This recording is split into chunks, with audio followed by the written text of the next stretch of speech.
سبق کی طرف آتے ہیں۔ سب سے پہلے کتاب کے آخر میں دیے گئے مشکل الفاظ اور ان کے معانی، یہ میں ایک دفعہ پڑھ دیتا ہوں تاکہ آپ کو تلفظ کے سمجھنے میں آسانی رہے۔ اس کو آپ نے دہرانا ہے اور اپنی کاپیوں کے اوپر بھی لکھنا ہے۔ اسی طرح سبق کا خلاصہ اور کم از کم ایک پیرے کی تشریح اور مشقی سوالات، مشق کے اہم سوالات جیسے متضاد الفاظ اور الفاظ معانی اور جو جملے وغیرہ بنانے ہوتے ہیں، وہ سارے کے سارے آپ نے کاپی کے اوپر کرنے ہیں، سوائے ایم سی کیوز کے۔ اور اس میں جو ایم سی کیوز ہیں وہ آپ تبھی کر سکتے ہیں جب آپ پورا سبق پڑھیں گے، بغور پڑھیں گے۔ پورے سبق کو کم از کم 4 سے 5 دفعہ پڑھنے سے آپ ایم سی کیوز کی تیاری کر سکتے ہیں۔ ایم سی کیوز کے اندر مصنف کے حالات، اس کی تاریخ پیدائش، تاریخ وفات، اس کا اصل نام، اس کی پیدائش کی جگہ، اس کا علاقہ، اس کے بارے میں مکمل معلومات، اور سبق کے اندر جو باتیں بتائی گئی ہیں وہ ان میں سے کچھ بھی آپ کے ایم سی کیو کے اندر شامل ہو سکتا ہے۔ تو آپ کا جو پیپر ہے اس میں تقریباً تمام تر آپ کی تیاری وہ اسباق کے بار بار پڑھنے سے مشروط ہے۔ مثال کے طور پہ آپ کے خلاصے کے نمبر ہیں، آپ کے تشریح کے نمبر ہیں، پیراگراف کی تشریح، یعنی نثر میں بھی آپ کو ایک پیرے کی تشریح کرنی پڑتی ہے، اور نظم میں بھی آپ کو، یا غزل میں بھی تشریح کرنی پڑتی ہے۔ غزل کی تشریح یا نظم کی تشریح نثر کی تشریح سے آسان ہے۔ نثر میں آپ کو پورا حوالہ دینا پڑتا ہے، الفاظ کو پوری طرح سمجھنا پڑتا ہے، اور پیرے کے حوالے سے آپ کو پوری طرح بیان کرنا پڑتا ہے کہ اس پیراگراف کے اندر کیا بات کی گئی ہے۔ اسی طرح الفاظ معانی ہیں، اسی طرح مشقی سوالات ہیں۔ یہ سارے کا سارا پیپر آپ کا رٹا لگانے سے حل نہیں ہوگا، بلکہ ایک ایک سبق کو بار بار دہرانے سے اور کم از کم 5 سے 10 دفعہ ریپیٹ کرنے سے وہ سبق آپ کا تیار ہوگا۔ تو ہم الفاظ معانی کی طرف چلتے ہیں۔ اشتیاق، شوق، بائی ہمہ، ان سب باتوں کے باوجود بساط، طاقت، حیثیت، بے رنگ، بغیر ٹکٹ کے، جامہ دار، پھولدار چھینٹ، یہ پرانے طرز کے کپڑے کو کہتے ہیں۔ چرٹ رتھ، یعنی گھوڑا آگے بندھا ہو اور پیچھے پالکی ہو یا تانگے کی شکل کی سواری۔ حفظ وزاداری کی حفاظت، حیوان ظریف، ہنسی مذاق کرنے والا جانور، سوغات، تحفہ، سقیم، خرابی، ظرافت، ہنسی مذاق، سقیم، خرابی، ظرافت، ہنسی مذاق، عمائد، معززین، فرغل، روئی والا لمبا کوٹ، فواکہ، پھل، قلیل، تھوڑا، کشادہ پیشانی، خوش اخلاق، ہنس مکھ، مالیدہ، ایک قیمتی کپڑا، ناقل، نقل کرنے والا، بیان کرنے والا، ندامت، شرمندگی، یگانگت، ایک ہونا، اتحاد و اتفاق ہونا۔ اب ہم چلتے ہیں سبق کی طرف۔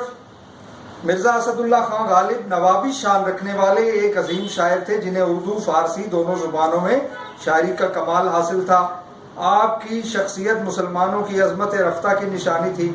بظاہر آپ رند مشرب گناہگار نظر آتے تھے، لیکن در حقیقت آپ قلندر منش اور نہایت بلند اخلاق کے حامل تھے۔ آپ دوست نواز اور غریب پرور تھے۔ اردو شاعری میں امام کا درجہ حاصل تھا۔ تو یہ ان کا تعارف ہے۔ مرزا غالب کے اخلاق نہایت وسیع تھے۔ کتابیں اپنی اپنی سامنے رکھ لیں اور کتاب کو دیکھ کے اس طرح آپ نے تلفظ ادا کرنا ہے جیسے کہ میں یہاں پہ آپ کے سامنے دہرا رہا ہوں۔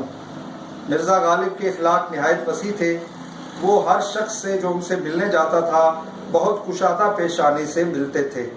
جو شخص ایک دفعہ ان سے ملتا اسے ہمیشہ ملنے کا اشتیاق رہتا تھا۔ دوستوں کو دیکھ کر باغ باغ ہو جاتے تھے اور ان کی خوشی سے خوش اور غم سے غمگین ہوتے تھے۔ کشادہ پیشانی سے ملنا یعنی بہت اخلاق سے، بہت ہنستے مسکراتے چہرے سے، وسیع القلبی سے، کھلے دل سے کسی کو ملنا، دوسرے کا خیال رکھنا، مہمان نوازی کرنا۔ ان کے دوست ہر مذہب اور ملت کے نہ صرف دلی میں بلکہ تمام ہندوستان میں بے شمار تھے۔ جو خطوط انہوں نے اپنے دوستوں کو لکھے ہیں ان کے ایک ایک حرف سے مہر و محبت، غم خاری و یگانگت ٹپکی پڑتی ہے۔ مہر و محبت یہ محبت ہی کے معنوں میں استعمال ہوتا ہے۔ غم خاری دوسرے کا غم بانٹنا، کسی کا خیال رکھنا، کسی کی دل جوئی کرنا۔ یگانگت ہوتا ہے کسی کے ساتھ میل جول رکھنا اور ایسا برتاؤ کرنا جو کہ اپنے بہت ہی سگے کے ساتھ کیا جاتا ہے۔ ہر ایک خط کا جواب لکھنا اپنے ذمے فرض عین سمجھتے تھے۔ ان کا بہت سا وقت دوستوں کو جواب لکھنے میں صرف ہوتا تھا۔ اس زمانے میں تو ای میل نہیں تھی، ای میل تو ابھی آئی ہے 20 سال پہلے، 30 سال پہلے۔ ان کا بہت سا وقت دوستوں کو جواب لکھنے میں صرف ہوتا تھا۔ گویا کہ ڈاک کا آغاز اس زمانے میں ہو چکا تھا، جو اس کو بھی میل کہا جاتا ہے، ڈاک کو بھی میل کہا جاتا ہے۔ اور یہ اس زمانے میں پرانے بادشاہوں کے زمانے میں جو قافلے ہیں ان کے ذریعے ڈاک بھیجی جاتی تھی، یا کوئی سوار اس کے لیے ہوتا تھا۔ پھر ریل کا زمانہ آیا، پھر جہازوں کا زمانہ آیا۔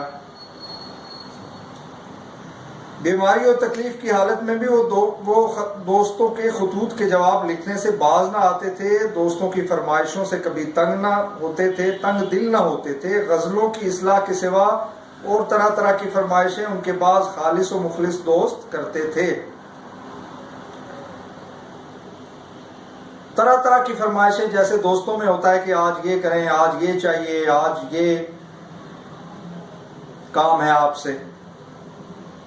اور پھر ایک شاعر تھے، اور بلکہ شاعروں کے استاد تھے، اس لیے جو بھی نو آموز شاعر ہیں وہ ان کے پاس اپنی غزلیں، اپنا کلام اصلاح کے لیے، درستگی کے لیے اور رہنمائی کے لیے لے کے جاتے تھے۔ گویا کہ شاعری بھی ان سے سیکھتے تھے۔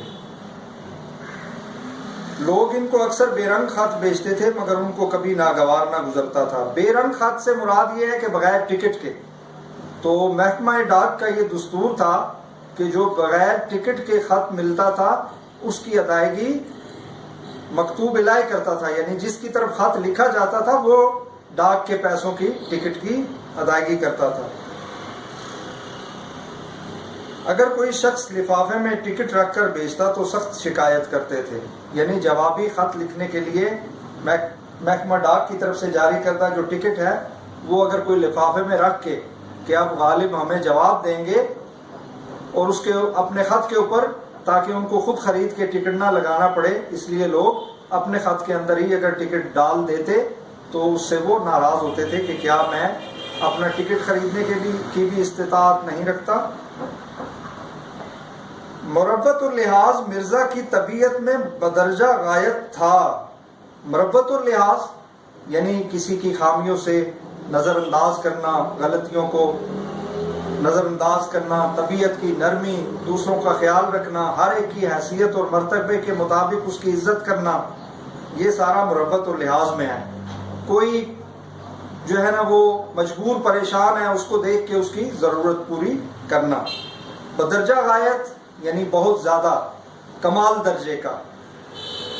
باوجود کہ اخیر عمر میں وہ اشعار کی اصلاح دینے سے بہت گھبرانے لگے تھے، بائیں ہمہ کبھی کسی کا قصیدہ یا غزل بغیر اصلاح کے واپس نہ کرتے تھے۔ اصلاح دینے سے کیوں گھبرانے لگے تھے کہ ان کی عمر کافی زیادہ ہو چکی تھی اور وہ